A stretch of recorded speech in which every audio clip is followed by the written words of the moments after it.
नमस्कार साथियों, मंजिल सीरीज में आपका फिर से स्वागत करता हूं। दोस्तों, बहुत दिनों के बाद मंजिल सीरीज को स्टार्ट किया जा रहा है। कुछ टेक्निकल प्रॉब्लम हो गया था जिसके वजह से मैं चाह कर भी आप लोगों के लिए वीडियोज़ नहीं बना पा रहा था।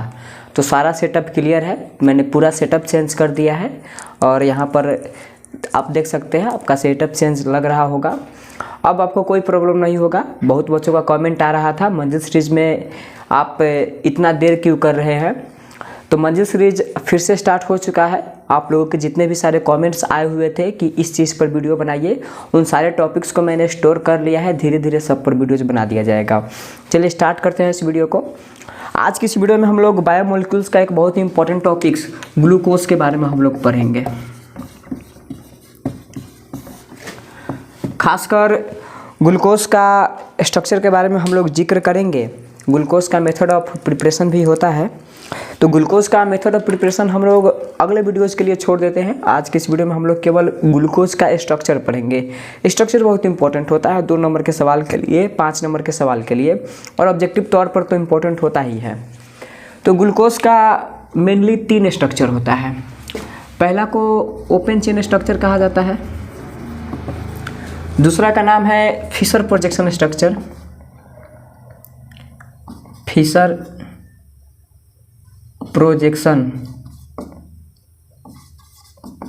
और तीसरा का नाम है हावर्थ प्रोजेक्शन स्ट्रक्चर। फिशर का स्पेलिंग FIS आई थिंक ऐसे होता है, स्पेलिंग आप मैनेज कर लेंगे। तो ग्लूकोज के स्ट्रक्चर के बारे में हम लोग समझेंगे। जैसा कि आप लोग पता है glucose is nothing but carbohydrate, and carbohydrate is a polyhydroxy aldehyde और कीटोन। पॉलीहाइड्रोक्सी एल्डिहाइड या कीटोन को कार्बोहाइड्रेट की संज्ञा दी जाती है। ग्लूकोज का मोलिकुलर फार्मूला होता है C6H12O6। एज यूजुअल सब लोग जानते होंगे, C6 हो जाएगा, H12 हो जाएगा, O6 हो जाएगा। यही फार्मूला होता है फ्रुक्टोज का भी और यही फार्मूला होता है मैनोज का भी। बट आज की इस वीडियो में हम लोग केवल और केवल ग्लूकोज को पढ़ेंगे।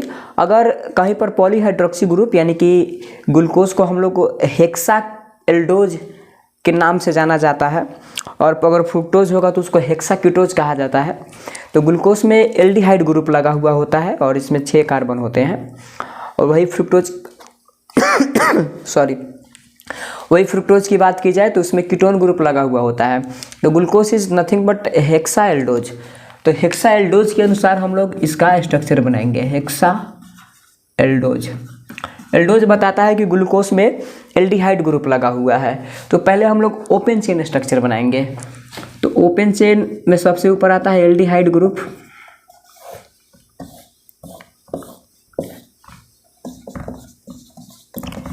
यहाँ पर आ जाएगा OH, H, फिर OH, और यहाँ पर आ जाएगा OH। इसको कहा जाएगा पहला कार्बन, दूसरा कार्बन, तीसरा कार्बन, चौथा कार्बन, 5वां कार्बन, 6ठा carbon. This is the whole structure of open chain structure about glucose. जहाँ पर OH होगा ठीक उसके उधर साइड में हो जाएगा H। तो यहाँ पर हो जाएगा H, यहाँ पर H है तो यहाँ पर OH, यहाँ पर OH है तो यहाँ पर H, और यहाँ पर है OH तो यहाँ पर हो जाएगा H। 6 कार्बन है, एल्डिहाइड ग्रुप है, तो इसका नाम हो जाएगा हेक्सा एल्डोज। अब हेक्सा एल्डोज चूँकि IUPAC नेमिंग हुआ, और यहाँ पर एक कॉन्फ़िगरेशन होता है जिसको DL कॉन्फ़िगरेशन कहा जाता है। तो सबसे पहले इसमें हम कायरल कार्बन की पहचान करेंगे। कायरल कार्बन उसको कहा जाता है जिसका चारों बॉन्ड डिफरेंट होता है, तो इसको कहा जाएगा कायरल कार्बन। ये भी है कायरल, और ये भी कायरल है, और ये भी कायरल है। सबसे लास्ट वाला कार्बन में अगर OH राइट साइड में है तब उसको कहा जाता है D। अगर सबसे लास्ट वाला कार्बन में OH लेफ्ट साइड में है तब उसको कहा जाता है L। हम यहाँ पर इस स्ट्रक्चर को देखकर बता सकते हैं कि this structure is nothing but D glucose. इसको कहा जाता है D ग्लूकोज। पैरेलल आप रफ वर्क में आप एक होमवर्क में लिख लीजिए L ग्लूकोज का स्ट्रक्चर। बाकी सब चीज़ सेम रहेगा। इस OH को क्या करना है, इस लेफ्ट साइड में ला देना है, तो ये हो जाएगा L ग्लूकोज का structure. This is the open chain structure, जिसको 2 नंबर के लिए आप पॉइंट आउट करके रख सकते हैं, क्योंकि आप लोगों का कमेंट आ रहा था कि केमिस्ट्री में सब्जेक्टिव क्वेश्चन बताइए। This is the type of subjective question पूछ सकता है प्रीवियस ईयर के क्वेश्चन बैंक्स उठाकर आप देखिएगा तो आपको अंदाज़ा लगेगा कि बिहार बोर्ड किस तरीके से सवाल पूछता है। अब देखिए, अब यहाँ पर कुछ बातें होती है, जैसे कि अगर इस कार्बन का हाइब्रिडाइजेशन देखा जाए तो इसमें सिग्मा बॉन्ड की संख्या 3 है, तो इस कार्बन का हाइब्रिडाइजेशन हो जाएगा sp2। अगर इस ऑक्सीजन का हाइब्रिडाइजेशन देखा जाए तो ऑक्सीजन का हाइब्रिडाइजेशन में उसके पास तो पहले लोन पेयर होगा, खैर बिना हाइब्रिडाइजेशन के भी चेक किया जा सकता है। एज यूजुअल हम लोग जानते हैं कि carbon is less electronegative as compare to oxygen. उसी हिसाब से ऑक्सीजन यहाँ पर कार्बन से इलेक्ट्रॉन को खींचेगा। कहने का मतलब है कि ऑक्सीजन का इलेक्ट्रोनेगेटिविटी कार्बन से ज़्यादा होता है, तो उस स्थिति में क्या करता है कि ऑक्सीजन यहाँ से इलेक्ट्रॉन को अपनी तरफ खींचता है। तब यहाँ पर आ जाता है डेल माइनस और यहाँ पर आ जाता है डेल प्लस, कार्बन के ऊपर आ जाएगा डेल प्लस चार्ज।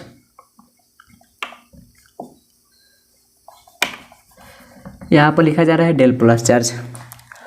अब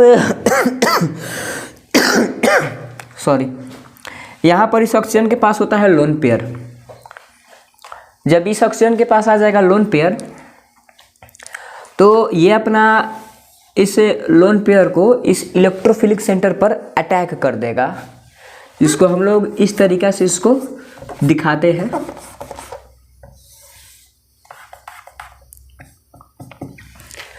अब चूंकि यहाँ पर आ गया न्यूक्लियोफिलिक सेंटर और यहाँ पर आ गया इलेक्ट्रोफिलिक सेंटर, जैसे अटैक हुआ तो यहाँ से हाइड्रोजन हट गया और ये वाला डबल बॉन्ड टूट गया, पाई बॉन्ड टूटा है।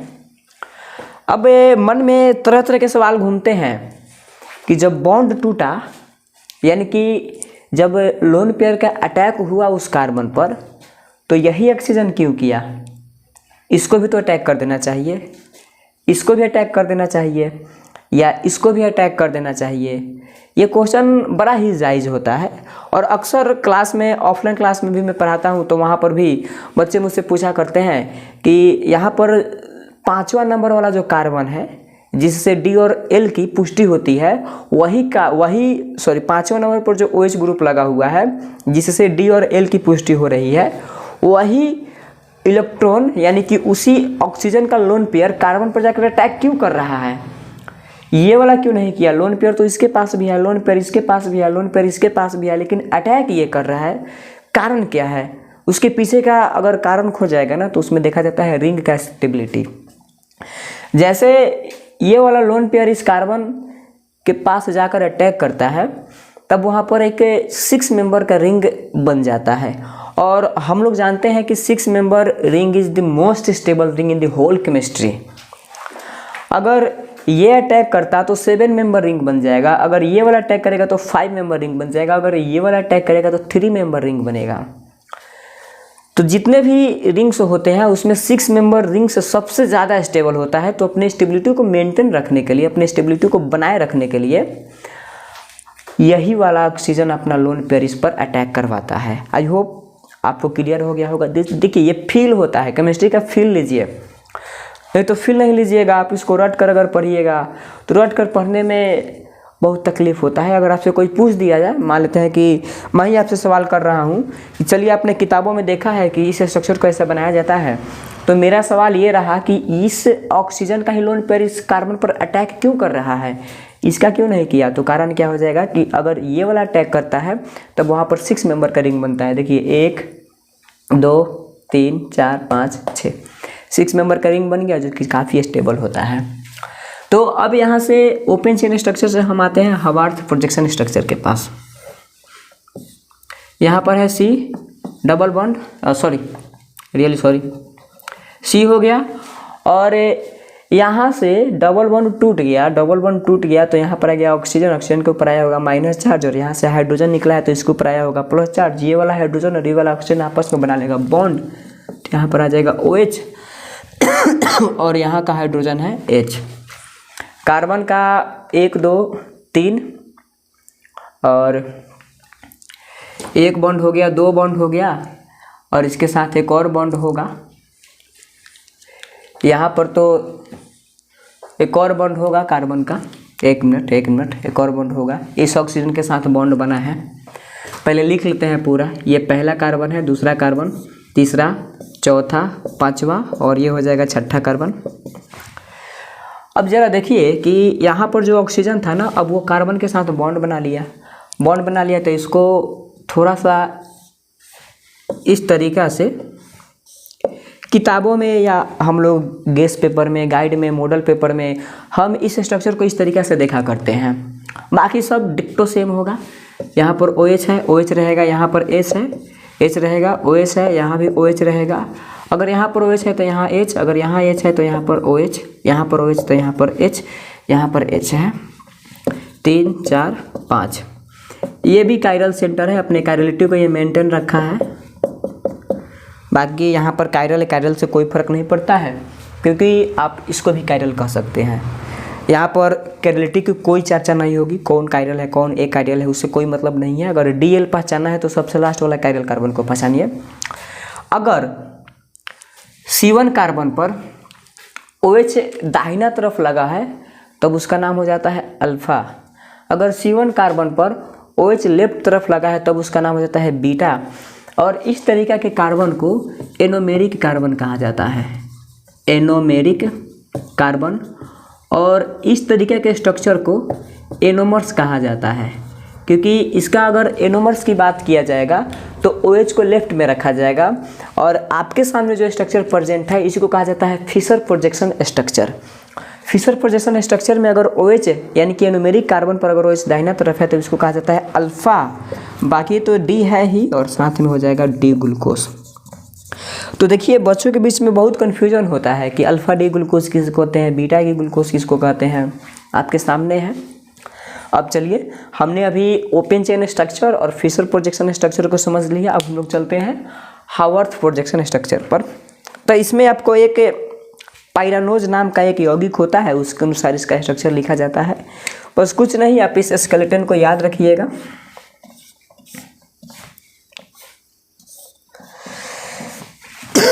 सॉरी।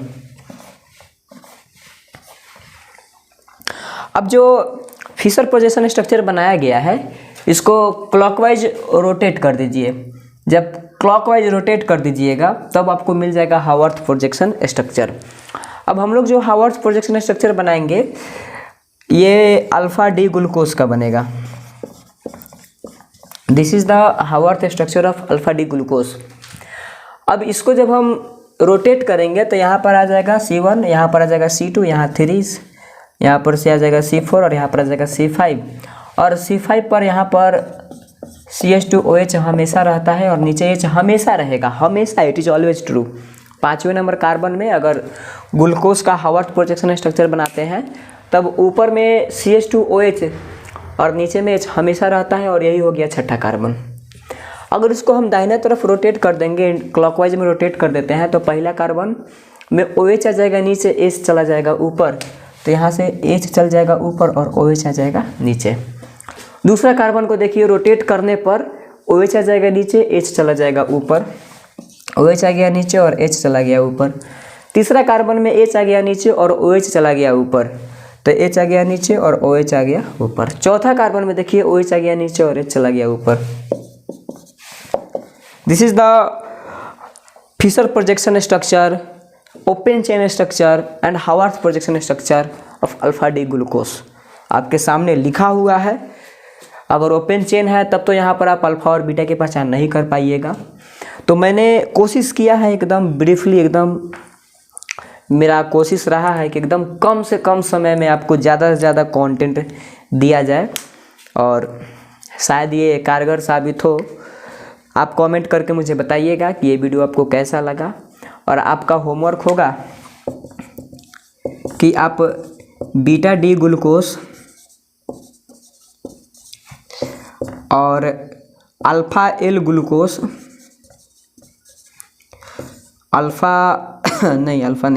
बीटा L ग्लूकोज, तीनों का आप open chain structure, Fischer projection structure और हावर्थ प्रोजेक्शन स्ट्रक्चर लिखिए। नहीं लिखने आता है आप कमेंट में मुझे अपना एक्सपीरियंस शेयर कीजिए। कमेंट में आपको टेलीग्राम ग्रुप भी अब मिल जाएगा।